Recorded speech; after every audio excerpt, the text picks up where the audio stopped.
हाय, मैं रमन आपका वेलकम करती हूँ आपके अपने चैनल नॉलेज मार्केट में। तो आज हम बात करने वाले हैं कनाडा की एक और अपडेट के बारे में। कुछ फैक्टर्स ऐसे हैं जब भी स्टूडेंट्स कनाडा के लिए अप्लाई करते हैं तो वो कुछ सेक्टर्स को हमेशा इग्नोर कर देते हैं। मैं ये नहीं कहूँगी कि 100% स्टूडेंट इग्नोर करते हैं, बट 100 में से 80% या 70% स्टूडेंट ऐसे हैं जो उस फैक्टर को इग्नोर करते हैं, चाहे वो PR को लेकर हो या आपके स्पाउस को लेकर हो या फिर वहाँ पर आगे आपको जॉब मिलेगी नहीं या किसी भी परमिट को लेकर कुछ चीज़ें हैं वो जो इग्नोर करते हो। तो आप उन्हीं चीज़ों के बारे में आज हम बात करेंगे। तो अब जिन्होंने मेरे चैनल को अभी तक सब्सक्राइब नहीं किया वो पहले तो सब्सक्राइब कर दीजिए, और अगर वीडियो अच्छी लगती हो, इन्फॉर्मेटिव लगती हो तो उसे लाइक शेयर कमेंट भी ज़रूर करिएगा। तो चलिए वीडियो स्टार्ट करते हैं। तो सबसे पहला फैक्टर तो ये है जिसे स्टूडेंट बहुत ही ज़्यादा इग्नोर करते हैं, वो ये है कि जब भी हम किसी यूनिवर्सिटी कॉलेज में अप्लाई करते हैं अपनी स्टडी के लिए, अपने फॉर्म वगैरह भरते हैं, तो सब बच्चे देख लेते हैं, स्टूडेंट्स क्या देखते हैं कि भाई कॉलेज अच्छा है, यूनिवर्सिटी बहुत अच्छी है, टीचर्स ऐसी हैं या ये ऐसा सब कुछ उसकी देख लेते हैं। बट जो चीज़ वो लोग इग्नोर करते हैं वो ये कि वो जो आपकी यूनिवर्सिटी या कॉलेज है वो DLI लिस्टेड है या नहीं है।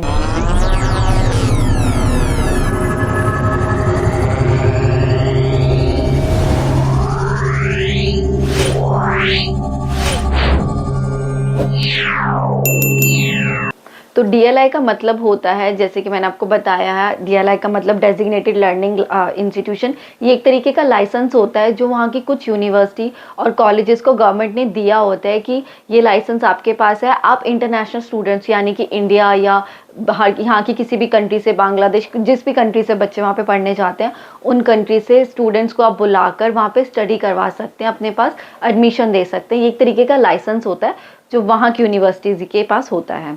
तो पहला फैक्टर मैंने आपको बता दिया जो स्टूडेंट्स इग्नोर करते हैं, और दूसरा फैक्टर है जिसे वो लोग इग्नोर करते हैं वो है PGWP, यानी कि होता है पोस्ट ग्रेजुएशन वर्क परमिट। जैसे मैंने आपको बताया DLI लिस्टेड यानी कि लाइसेंस होता है उन यूनिवर्सिटी और कॉलेजेस के पास कि वो इंटरनेशनल स्टूडेंट्स को अपने पास बुलाकर वहाँ पढ़ा सके, उन्हें वहाँ पे एजुकेशन दे सके।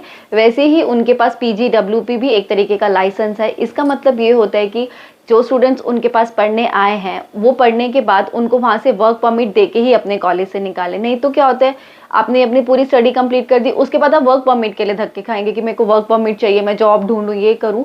तो इससे बेटर है कि जब भी आप यहाँ से जाएं, किसी भी कंट्री से, आप होम कंट्री से जब भी फॉरेन कंट्री में स्टडी के लिए जा रहे हैं, कनाडा जा रहे हैं, तो आप पहले से देख के जाएं कि वो जो यूनिवर्सिटी जहाँ आप जा रहे हैं वो PGWP लिस्टेड है कि नहीं है, ताकि आप लोगों को जैसी आपकी एजुकेशन खत्म होती है आपके हाथ में वर्क परमिट भी आ जाए। इससे सीधा सा होता है कि वर्क परमिट आ गया तो आप जॉब भी कर सकते हैं इजीली, क्योंकि आपके पास तो परमिट है।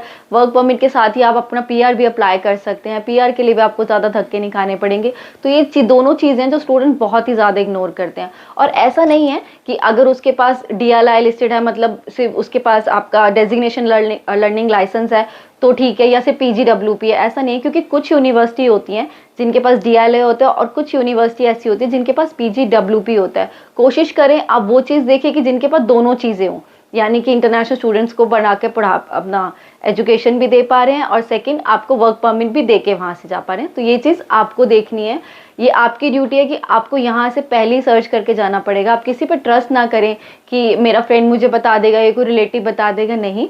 इसके लिए आप सीधा सीधा उनकी साइट्स पे जाएँ। Canada.ca करके उनकी साइट है, उसका लिंक मैं डिस्क्रिप्शन में दे दूंगी। आप सीधा उनकी साइट पे जाएं और वहाँ ये चेक करें कि वो DLI लिस्टेड है या नहीं है, या PGWP है या नहीं है, या दोनों है या नहीं है। ये आपकी ड्यूटी है।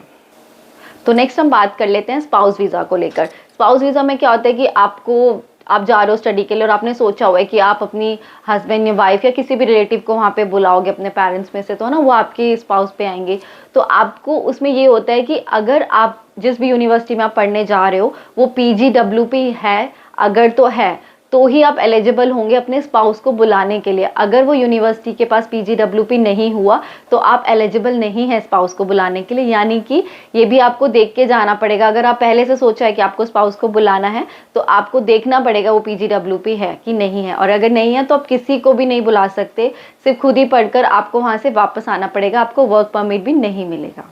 तो बस ये 2-3 फैक्टर्स है जो स्टूडेंट्स इग्नोर करते हैं, जो कि मैंने आप लोग को बता दिए हैं। ये आपको देखना है कि वो DLI लिस्टेड है कि नहीं है या PGWP लिस्टेड है कि नहीं है, क्योंकि इसी के बिहाफ पे आप मतलब इसी पे डिपेंड करता है ना कि अगर वो लिस्टेड है तभी तो आप जाके PR के लिए भी इजीली अप्लाई कर सकते हो, आपको इजीली जॉब भी मिल सकती है और अपने स्पाउस को भी बुला सकते हैं। और अगर वो लिस्टेड नहीं है तो आप जाके मतलब सिर्फ यही कि आप स्टडी कंप्लीट करोगे, आपको वापस आना पड़ेगा। नहीं आना चाहते तो आपको वहाँ धक्के खाने पड़ेंगे कि मेरे को वर्क परमिट कैसे मिलेगा, मुझे जॉब कैसे मिलेगी, या मैं तो स्पाउस को नहीं बुला पा रहा, है ना।